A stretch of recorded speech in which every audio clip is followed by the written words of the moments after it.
All right, producer Striker, let's get into some of these five-star reviews. This first one came by way of Apple Podcasts. And by the way, if you leave us a five-star review and a question, Ashton Genty and Nick Nash, the wide receiver out of San Jose State, are out of the same conference. Why wasn't there any hype on Nick Nash? And why was the Triple Crown winner undrafted? And by Triple Crown, he led the FBS in receptions, receiving yards, and receiving touchdowns. Asking as a Falcons fan and wondering about his potential. So Nick Nash did go undrafted. He was signed as an undrafted free agent, ran by the Atlanta Falcons. And here's the thing. He ran a 4.57. That's not great. He was at the Shrine Bowl, and I watched some of the practices there. And he struggles to create separation. He does have a big catch radius. He did have some focus drops over the course of the season at San Jose State. But I think the 4.57 and the fact that he's going to be 26 in a few weeks probably hinders him. And I'll just ask you this as the evaluator and the GM. If you struggle to get open against non-power 4 teams, it's fair to assume that you're going to struggle to get open against NFL cornerbacks. Is that correct? Correct. And then at the end of the day, what you've done in college, yes, it weighs, but a lot of the evaluation process is a projection. And like you said, at 26 years old, like how much better is this guy going to actually get?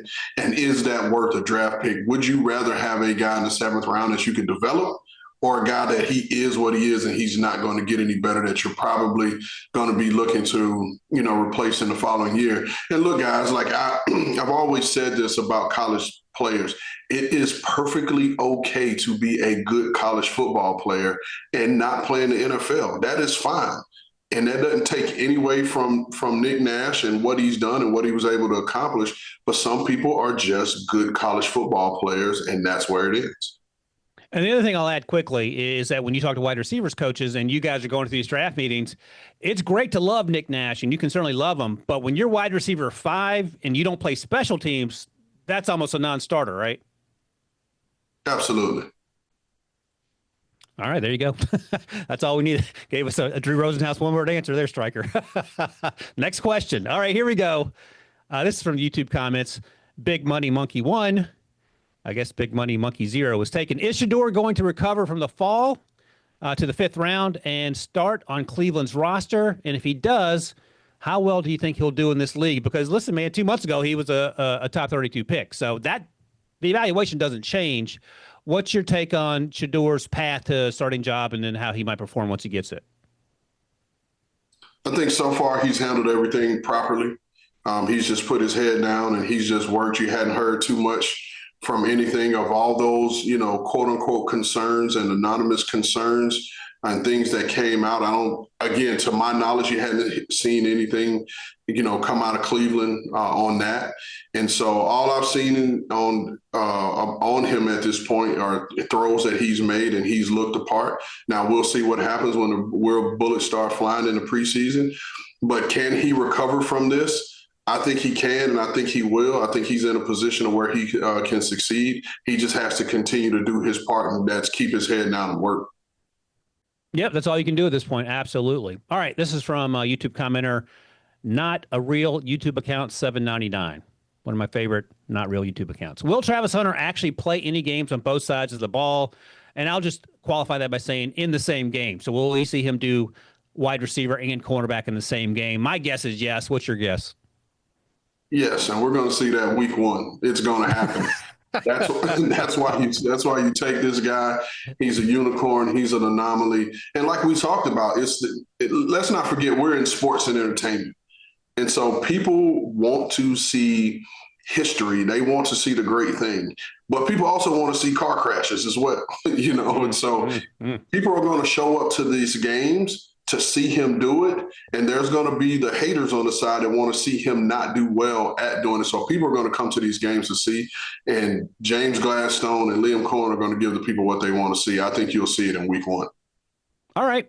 Next question, and this is a fair question. If you're a Giants fan or if you're a team that needed a quarterback and didn't get one, with the 25th pick, they took Jackson Dart out of Ole Miss. Can he be a franchise quarterback? And I guess the follow-up question is, how long do we have to wait to know whether he, in fact, can be that person? So our guy, Guerrero Cubano, I'll say this. When you're using the term franchise quarterback like that, I know it's a big term. We throw that term around a lot. But let's be serious here. Like God only made so many of those people. And so there are what, and I don't even, I'm just guessing off the top of my head, there are 4 or 5 guys in the league right now, maybe 6 that we would consider franchise quarterbacks. I don't see him as a franchise quarterback, but I think within the right system, he's a guy you can win with. I'll use for my argument's sake, there are a litany of people who don't see Brock Purdy as a franchise quarterback.